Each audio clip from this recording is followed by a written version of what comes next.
welcome back to my channel. Happy New Year. I hope you all had a lovely Christmas. You celebrate it. If not, I hope you just had a lovely restful period. Today I'm going to be taking you through my top 24 books of 2024.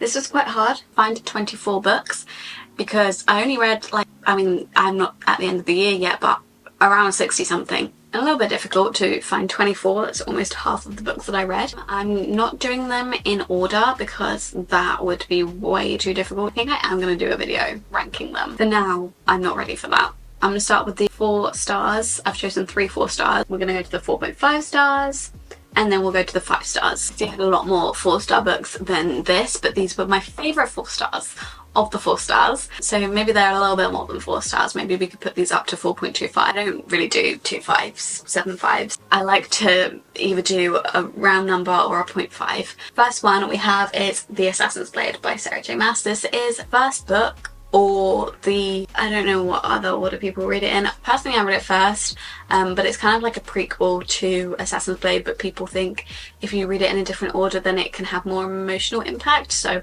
I don't know, however you want to read it, but this is the prequel to Throne of Glass series, and it follows Helena Sardothian, who is an assassin. I think she might be the only female who works there, and so she's a little bit underestimated, and she also works with this other guy, Sam. 5 short stories about what happens to her before Throne of Glass, so it gives you a little bit of backstory to her. Just really enjoyed this. I read it so quickly. I love the little mini stories and I just loved learning a little bit more about her before we went into the actual Throne of Glass book. Then I've got Once Upon a Broken Heart. Now this series is a 5-star series for me, but the first one I gave 4 stars just because it doesn't completely get into the story in the first book. It's kind of like a setup book, I think, for what's going to happen, and I just knew that the story was going to take more of a turn than this, so I didn't want to give this one 5 stars. You can do better than this, definitely. I know something's coming. This one is so water damaged, actually tea damaged. Why is that guy in the field?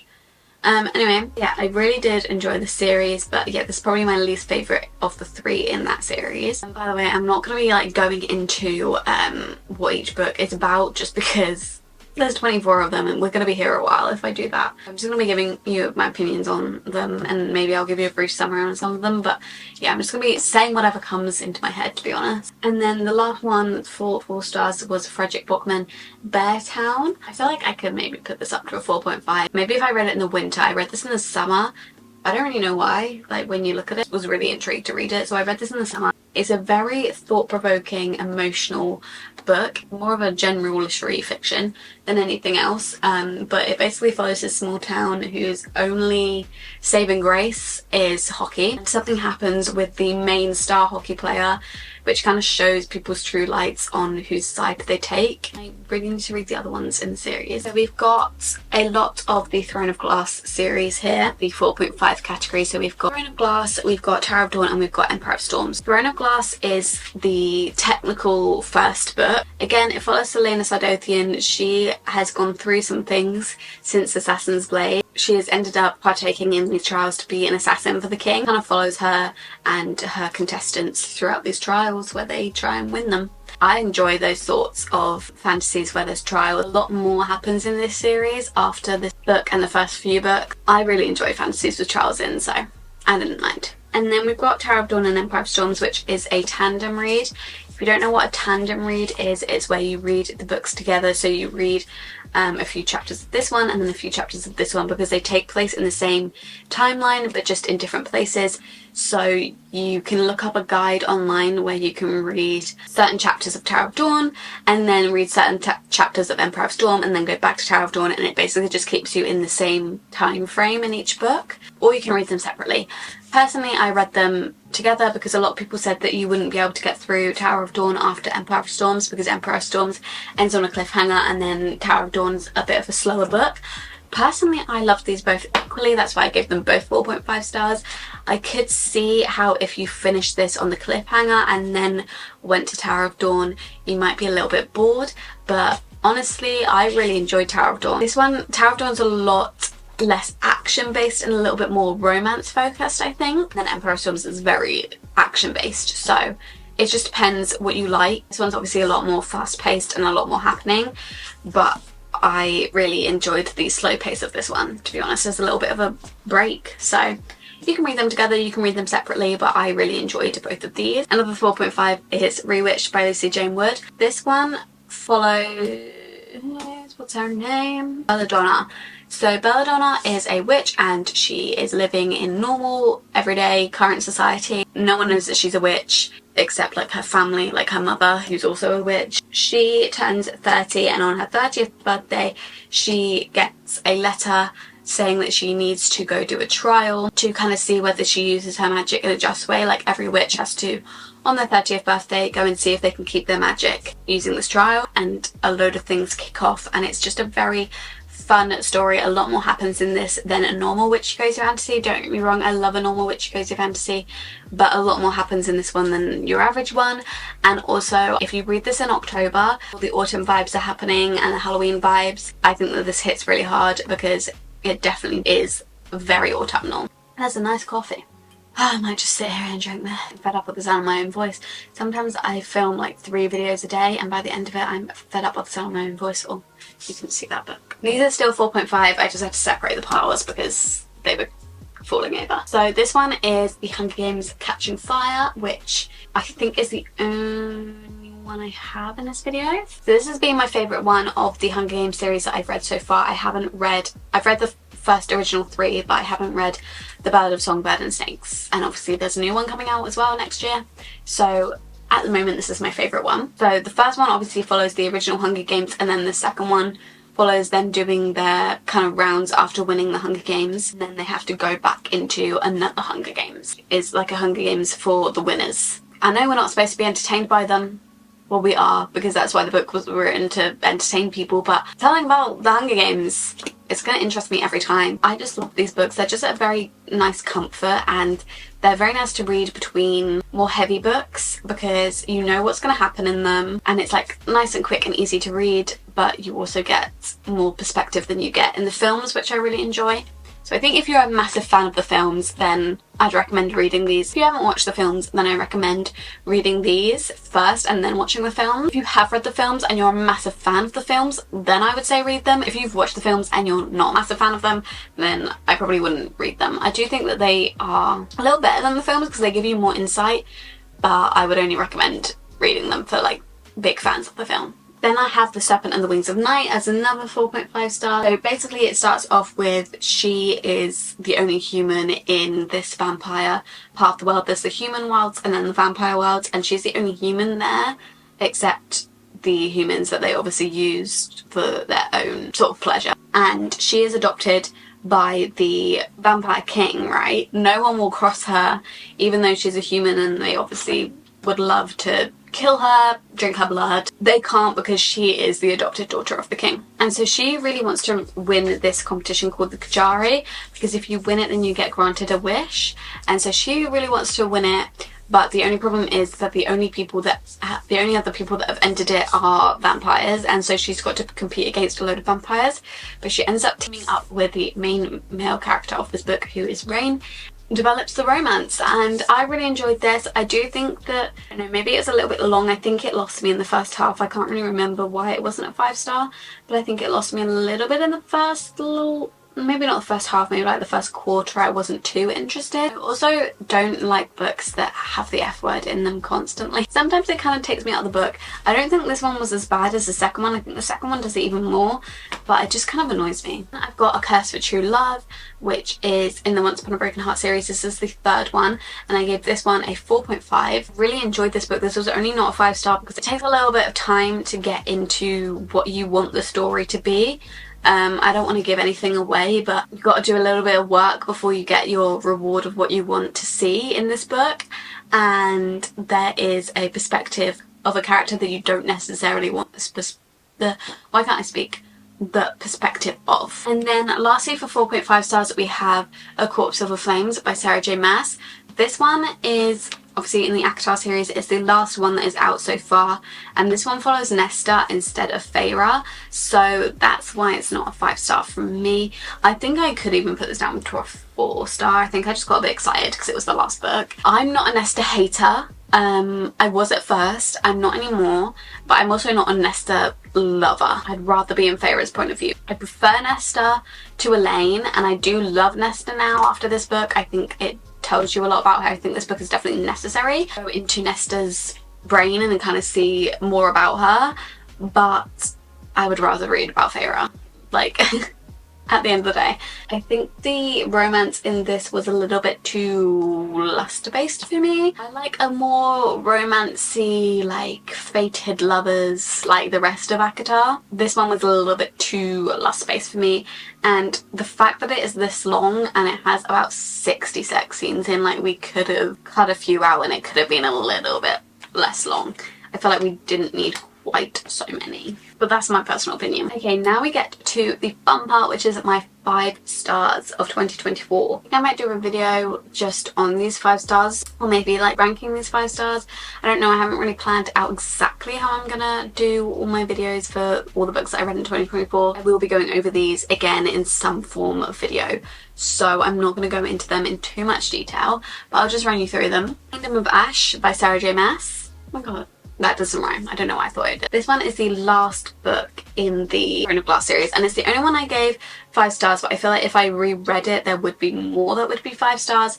It's just because sometimes I get a little bit confused in these fantasy series and then they're not a 5-star because I spend half the time like trying to catch up. So I think if I reread the series, more books would become a 5-star. This is the only 5-star currently for me in that series. I love this whole series, like it is a 5-star series, but this book is really set apart for me from the rest of the series just because of how she ties in every single loose piece of string in this series. Like, she was like, you guys are not pointing out any plot holes or any loose threads in this. I'm tying everything in. I'm sure people have still found loose threads and plot holes, as always. I just feel like she did a really good job. The amount of different characters' perspectives you get, the amount of things that she figures out and creates an ending for, I just think that this book is a little bit of a masterpiece, if I am honest. It's just very emotional. Like, I've been with these characters for 7 books, 8 books including the novella, and it's just like a lot, and so much happens in this series. Can't wait to reread Throne of Glass series. I've got a funny story about Emily Henry. This one is Emily Henry's release of 2024. Emily Henry's releases, are they always 5 stars? Yes. Have I had one that's not a 5-star yet? No. Am I scared for the day that there is one that's not a 5-star? Yes. But I'm hoping that never happens. Every time she releases a book I get so excited, but I'm like, is this going to be the one that's not a 5-star? And so far it hasn't been, and you may think that like that is just me tricking myself into thinking that every book by her is a 5-star. I'm not. Like, they just are. There are definitely rankings of them, but they're all a 5-star. You might be like, you can't like rank the books in different orders and then give them all a 5-star. But I can, because they are all a 5-star and I love them all. Let me talk you through the 2 Emily Henry books on this, and then I'll give you my rank. Funny story which follows Daphne and Miles, and it's a little bit of a confusing plotline. It's a funny story. So we basically have Miles, who is dating Petra, and they live together, and Daphne's boyfriend is called Peter, and they are engaged, they live together. Peter goes on his bachelorette party. He invites Petra because Petra and him are the best of friends, and then they confess their love to each other and they both leave Miles and Daphne single. Miles needs someone to cover half his rent because he no longer has Petra. Daphne no longer has a house, and so she needs somewhere to live, and so they end up becoming roommates, and from there, you know, sparks fly. I really enjoy this book. Definitely funny. I was worried it was gonna be a cool funny story and it wasn't gonna live up to that, but it definitely was funny. I really enjoyed how it started, like the first page to the end page. Like, I think she wrapped that up really well. She just always makes me believe in the romance and believe in the characters, and there is not one character that Emily Henry has written that I don't like. Well, she has written characters that I don't like, but not the main characters. I also reread Beach Read this year. This is a special edition Beach Read that came out this year as well. This one is all-time favourite Emily Henry book, and I reread it every year. This one follows January and Gus, and they are both authors, and they end up living next to each other. They are kind of stuck in a writer's block, and so they decide that they're going to trade genres, and January is going to try and write literary fiction and Gus is going to try and write romance. Each write their own versions of that whilst taking the other person on expeditions or like dates to show them the world of their genre a little bit more. and it's my favourite Emily Henry book of all time. So if you want to know my ranking of Emily Henry's books, first place is Beach Read, second place is always hard, I think it is Book Clubbers, then third place is Funny Story, then fourth place is Happy Place, and then fifth place is You and Me on Vacation or People with Me on Vacation, but they are all 5 stars. You know, it could change. The only one that is solid and will never change is Beach Read. That's another thing that I get scared about whenever Emily Henry releases a new book. It's, oh my god, what if it's better than Beach Read? Like, I don't know why I have that fear, because like nothing is ever going to be better than Beach Read, because it's now got that nostalgia attached to it as well. Like, I'm never going to love a book more than I love Beach Read, but I'm like, oh my god, what if it takes Beach Read's throne? I'm really scared I'm going to come to editing this video and all you're going to be able to hear in the background is the wind. It's a very windy day. I think it's called Stormbert, so can he be quiet please? Next 5 stars, we've got Reckless by Lauren Roberts. Controversial 5 stars. I also reread Powerless, so we've also got Powerless. Powerless I reread as an audiobook, obviously gave that one 5 stars again, it was 5 stars. The first time I read it, it was 5 stars. The second time basically follows Pei, who is just an amazing character, lives in the slums. She one day helps out this prince, and she then gets entered into the purging trials, which is like an honour to be part of because she helped this prince, and then she has to compete against all these people, but the catch is that they all have powers and she doesn't, but she's pretending that she does because it's illegal to not have powers. Reckless follows the same characters, and a lot of people say it's just a lot of the same, there's not a lot of plot. They were disappointed by it. Personally, Lauren Roberts could write anything about Kai and Payton and I would give it 5 stars. People may think that is stupid. I really enjoyed it. I was thoroughly entertained the whole time. I think that her writing is great. I think that I love Kai and Payton as their characters. I think she's done them really well, and I think that the plot kept me entertained. It might not be the most fast-moving, exhilarating plot in the world, but it kept me entertained and I enjoyed it. Okay, next we've got 2 ACOTAR books. So I read these right at the start of the year. I actually read ACOTAR last year, the first one. I think I actually read this one last year as well, but I reread it this year to annotate for my friends, so we're including it. A Court of Mist and Fury is the second one, and A Court of Wings and Ruin is the third one. This one is the one that I gave 5 stars first time round. First time round I gave this one 4 stars, then I put it up to a 5 star after I reread it, but this one was a 5 star from the start. These 2 follow Feyre, who is a human, and she does something a little bit wrong. She accidentally shoots a wolf when she's out hunting for her family, because her family are poor, and it turns out that that wolf was actually a fae, and so as punishment she gets taken to the Feylands, and that happens in the first book. And then I can't really tell you too much more about the series without giving anything away, so I can't really tell you what these 2 books are about. They follow on from that, and they have the world's best couple in the world, and I love Feyre and I love all the characters, and it has such a good found family in these 2 books. ACOWAR is my personal favourite, just because it has everything you could ever want. Like, it has the found family, it has the war, it has the romance, it has the writing, it has the plot, it has everything you could ever want. Like, this is a perfect fantasy book in my opinion. Obviously A Court of Mist and Fury wasn't 5 star at first, but it is now a 5 star just because I read it and I was like, wow. This one has a little bit less action, so it's not like as a perfect well-rounded fantasy, but I still think that it was an amazing fantasy. My favourite thing in fantasies is the romance, and it definitely had that. So then we've got Caraval by Stephanie Garber. Now this one is the only one in the Caraval series that I gave 5 stars. The other 2 in the Caraval series I didn't really enjoy that much. I would recommend just reading them to read this book, and then read the other 2 so that you can go into Once Upon a Broken Heart with a little bit more insight into the world. Jax is the character. Yeah, this one was the only 5 star of that series for me, so if you just want to skip the Caraval series then you can. But personally I really enjoyed this first one because this follows Scarlet, and the second one follows Donatella, and then the third one follows them both, and I think that this second one really ruins Scarlet and her plotline, and so I really didn't like that, and I don't like Donatella's point of view as much as I enjoy Scarlet's. So Caraval is a magical whimsical place and you don't know what things are real, what things are fake. You gotta compete and find these clues to solve the mystery, and then you get granted a wish. I really like that idea, I really like this setup. I like not knowing whether things were real or fake. I feel like people use that as a complaint about this book, but I just kind of like that. And I really enjoyed Scarlet, I really enjoyed the romance in there. Then we have The Ballad of Never After, which is the 5 star book in the Once Upon a Broken Heart series for me. This one is the second one, and this was just one of my favourite reads of the year. It was just such a great time. I think I've actually saved the best books for last. Like, these are, I actually think, my top books of the year. It was just so fun in every single way. Evangeline is such a lovely cute character. The way that Jack's character develops is so fun to see. I just loved the whimsicalness of this book. Like, what you see in the front of this book is what the book is like. It is just so whimsical and pretty, and I just really enjoyed it. And Evangeline and Jack's definitely one of my favourite couples. And then we've got Dance of Thieves and Vow of Thieves as the last books. I hope that this was actually 24 books. Actually, I think I might have missed, because I don't have the physical copies. We'll have to go through them at the end.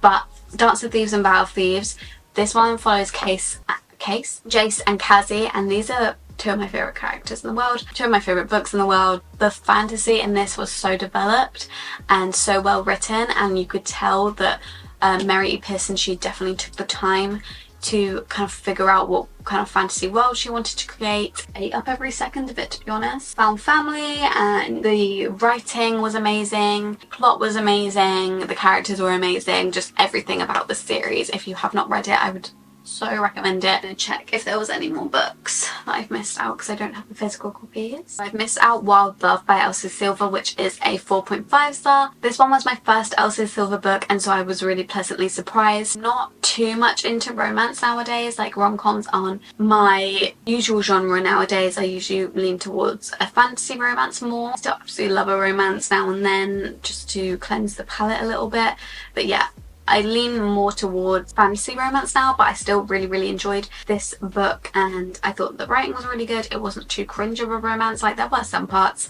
which is why it's a 4.5, but it was a lovely book to read. A 5-star that we have was Out on a Limb by Hannah Bonham Young. This one follows Win and Bo. They both have a different disability, and they meet at this party, and they're both dressed as a pirate, and they kind of make a joke how they both have a disability, they're both dressed as a pirate. They end up having a one-night stand together, and Win ends up getting pregnant. It's just basically about how they navigate that, and they co-parent together through pregnancy together. And I just thought that it was a very emotional book. I thought that it was a very nice thing to be represented, pregnancy from a one-night stand and how that can turn out. And also the disabilities that were represented and how that can come into becoming a parent, and how that can be a very scary thing when you're becoming a parent, when you have a disability and you're scared that that is going to make you less of a parent. I think that that was a very beautifully written book. I hope that that was 24 books. If it wasn't, I'm very sorry. For my top 24 books of 2024, and to be honest, I'm looking at all these books and none of them I'm like, oh, I wouldn't really want that to be in my top books of the year. I just had such a great reading year, and I loved all these books. I found a lot of books that I really love. Next year, one of my goals is to find new authors and to read a little bit less popular books. I know I just get afraid to be left behind by not reading the popular books that are going on, and then I end up not finding new authors. Please subscribe down below if you enjoyed this video. Turn on post notifications and you'll be notified every time I upload. I've got a lot more videos coming out on the books that I read in 2024. Give this video a thumbs up if you enjoyed it. If you want to, you can follow my social medias at _libraryofeden on both TikTok and Instagram,